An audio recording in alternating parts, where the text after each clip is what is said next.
We all like Summer Madness too, what's up? We're gonna make history tonight. Word up. EuroTV.tv. Woo! DJ Don DeMarco. X Factor the building, what up? Yeah, what up? Woo! What up, people? What the fuck it is? Summer Madness 2 recap. Your boy D Worx. I'm gonna run it down to y'all real quick because I got shit to do. The event was trifling. Trifling as in good. You spell it different. You spell it with the E, you spell it with the A. But I seen some ridiculous shit last night. First, when you talk about the venue though. The venue.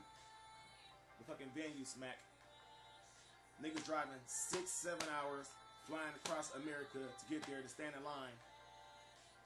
Let-in time say 2 o'clock and we don't get in until 4. That's ridiculous. And then we standing around for 6 hours with 20-minute breaks in between each battle. You know what I'm saying? It was hot in there. You need air. We need seats. My legs about to fall off. And I wasn't the only one. People's about to pass out.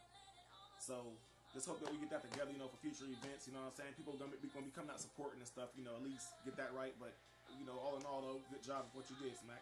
And I do salute you. And I ain't trying to sound like somebody complaining.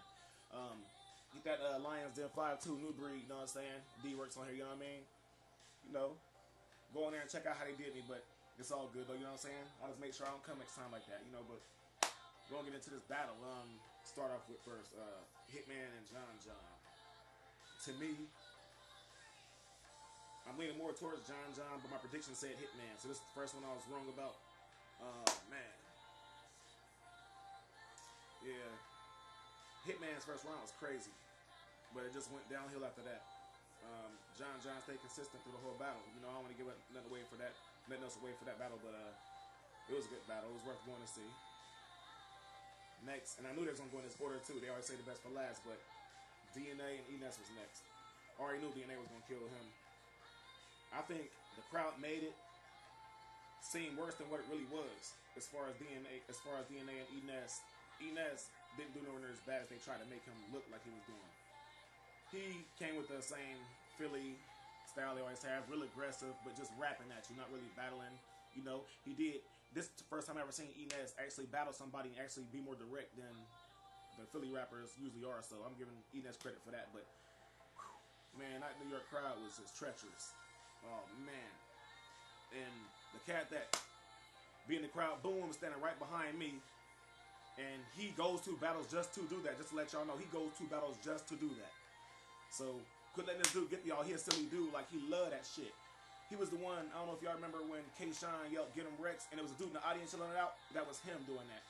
Well, he went to this battle, and when they was giving predictions, and I said, I think Avert might edge my nigga Rex, he turned around and looked at me like, shit, I got this. You know what I'm saying? So I knew when Avert started spitting, he was going to do him like that. And speaking of that battle, it was crazy. Rex went off in that battle. Verb had bars, but he got X Factor in that battle. He kind of gave up. Like, you could tell he kind of gave up, you know what I mean? And Smack was getting frustrated because, you know, Verb trying to get Smack to calm the crowd down. It's hard to calm that crowd down. Ain't nothing you can do about that. The stage was crowded. It was just crazy in there. But I think what happened in that battle was Puffy throwing that 10 stacks out there during the second round, saying whoever takes this round wins his 10 G's. It made shit get crazy in there. Like, you know what I mean? The intensity just flew through the roof. And I think he took the comments out of the battle, and everybody got intense from that point on, and things started getting shaky, you know what I'm saying? But, man, yeah, Rex took the money. But it was crazy, though. Like, damn. There ain't going to be another, like, a venue or an event like this for a long time. I don't really know how you can top that card. But, it was fun as hell, though. But, what next battle? They went, I want to say Charlie Clips and Serious Jones. Charlie Clips and Serious Jones, I think, went next. If I'm wrong, I'll go back. But Charlie Clips and Serious Jones, just like y'all expected, it was a lot of freestyling, you know, a lot of wittiness in that battle. That battle lived up to the hype to me. I like that battle a lot. That was a real good battle. It was a classic, for real. Man.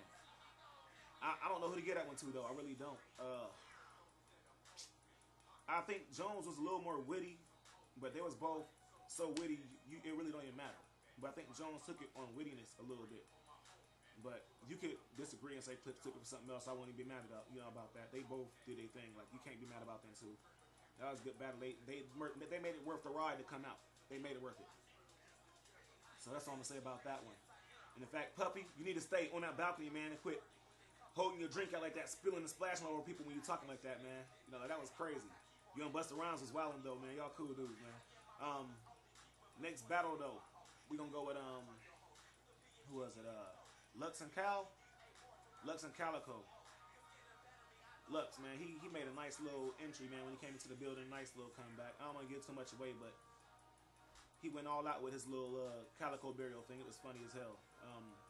The intensity really went through the roof. I ain't never heard the room get that quiet all night when they got up there. And, you know, they flipped the coin and everything. And Cal went first in that battle.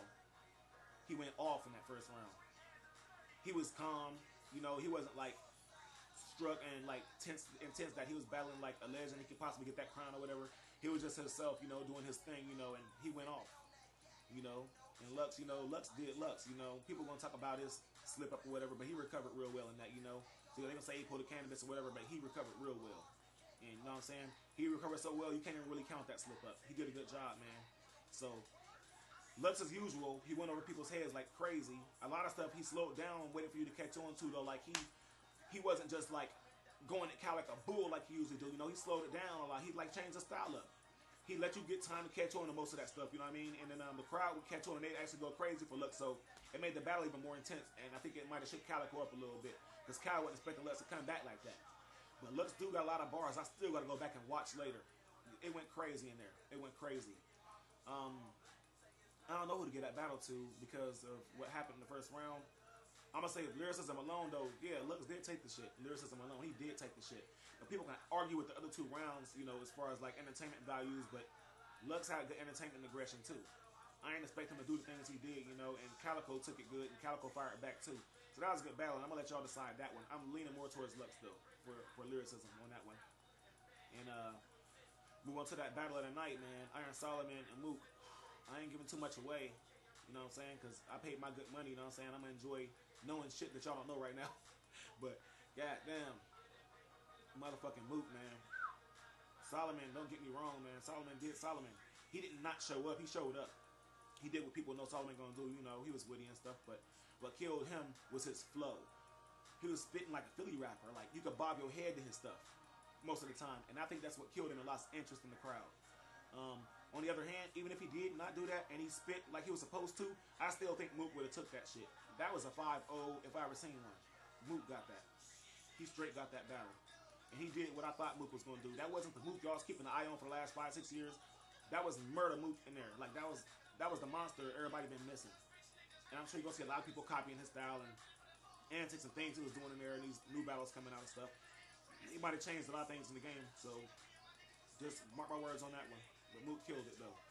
Can't take nothing from that man. I don't know. My brother think he undefeated. I don't know nobody that might be able to beat him right now. I know people might say Lux and this and that, you know, but I don't know. Mook is just, he think every conceivable way to beat somebody, and he come off nice. So I don't know, but I'll be looking forward to that in the future though. Mook and Lux, man, y'all need to go ahead and do that thing, or Mook and Clips too. I think that'd be a good one. So those are my quick predictions, and Mike, I hope you listen about the future events too, man. Like, man, get that together. But all in all, I was glad I came out. I love NY. That was fun out there, you know. And I appreciate the support from my fans too, you know. Give me shout outs and all that stuff, you know, and